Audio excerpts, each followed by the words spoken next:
Olá pessoal, sejam todos bem-vindos à nossa terceira lição da disciplina Técnicas de Medição.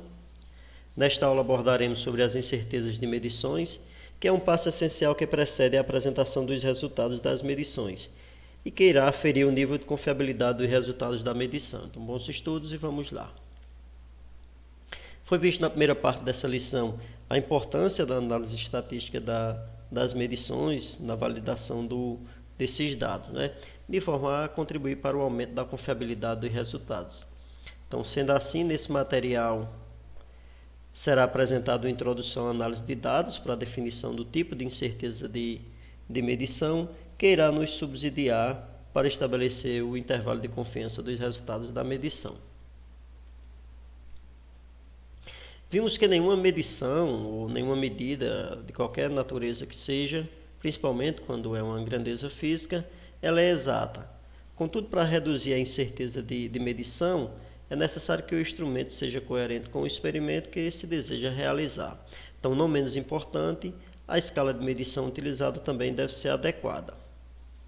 Em função de uma limitação do número de amostras ou ainda para a redução dos custos, em determinados experimentos há um número limitado de testes, algumas vezes até restrito, de dados coletados durante as medições.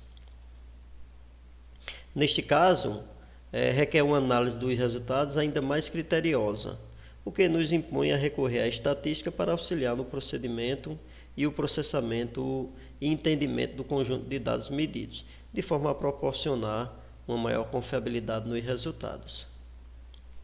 Se estamos avaliando um processo ou um objeto para o qual as características do mensurado são conhecidas, é possível estabelecer limites para o erro em uma única leitura, ou seja, a partir de uma única medição, embora não se possa determinar o valor do erro, já que isto implicaria no conhecimento do valor verdadeiro. A gente utiliza aquele valor verdadeiro convencional. De um modo mais geral, se o processo de medição foi repetido dezenas de vezes ou diversas vezes em condições supostamente idênticas, então serão obtidas dezenas de leituras do instrumento que normalmente não serão todas iguais, mas teremos nesse caso, em função de um mau número de dados, como recorrer ao tratamento estatístico e estabelecer uma maior confiabilidade dos resultados. Assim, poderemos realizar um tratamento estatístico dos dados com as leituras obtidas do experimento de forma a estabelecer a estimativa numérica do erro associado ao processo de medição. Contudo, os dados obtidos no experimento eles devem compor uma sequência aleatória ou, em outras palavras, o processo de medição deve estar em condições de controle estatístico. E desde que o processo de medida se enquadre em condições de controle estatístico, há a possibilidade de conhecer o comportamento do mensurado. Na análise estatística dos dados, os primeiros conceitos implantados foram a média aritmética e o desvio padrão. Contudo, dependendo do comportamento do mensurado, a média pode não ser um bom representativo, um bom indicativo para conhecimento do conjunto de dados medidos. Então, tendo em vista que pode haver uma grande dispersão dos dados, com valores muito grandes ou muito pequenos, a partir do mesmo conjunto de medição, e também muitos dados com valores bem próximos ao valor médio. Então, nesse caso, somente o resultado a partir da média pode não representar bem o mensurado. Analisemos o seguinte caso: um cliente industrial com alimentação trifásica em 380 volts, em função dos resultados obtidos na sua rede elétrica, reclamou junto à concessionária de serviços elétricos de variações de tensão na sua rede de alimentação. Essa reclamação ela foi fundamentada a partir dos resultados de medição obtidos por um técnico da indústria utilizando um voltímetro. Então, o técnico obteve a seguinte média de valores em 3 dias aleatórios, com 5 medições sucessivas, sempre no horário de 15 às 16 horas. No primeiro dia obteve-se uma média de valores de 382,9 volts, no segundo dia 382,3 volts e no terceiro dia 381,6 volts. Então, em função desses resultados, a concessionária considerou improcedente a reclamação. Contudo, para embasar melhor a reclamação, a indústria enviou todos os valores medidos e não somente a média dos resultados. Então, de posse de todos os dados de medição, foram apresentados os seguintes valores. Então, no primeiro dia, aquela média de 382,9 volts, ela foi obtida a partir da média de 5 valores medidos, onde o primeiro valor foi 365,2, depois 377,3, 385,1, 392,2 e 394,3. Então, esses foram os valores do primeiro dia. Do segundo dia, foram esses valores, cujo menor é 362,5 e o maior 393,6.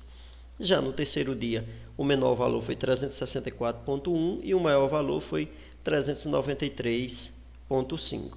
Então, a partir desses valores agora medidos, qual é a conclusão? Há problemas na rede elétrica.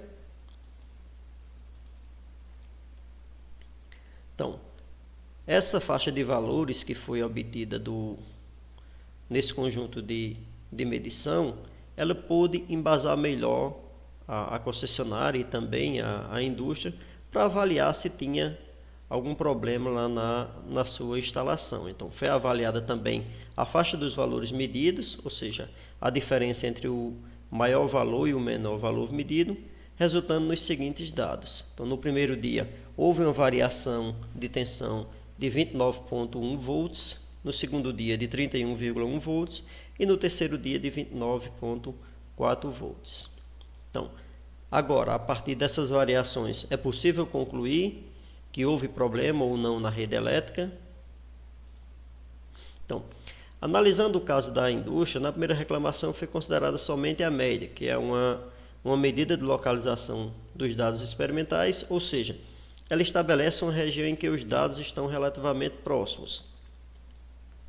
Contudo, para se conhecer melhor o comportamento do mensurado, além da localização dos dados, é necessário conhecer como esses dados estão espalhados, ou seja, conhecer a dispersão desses dados.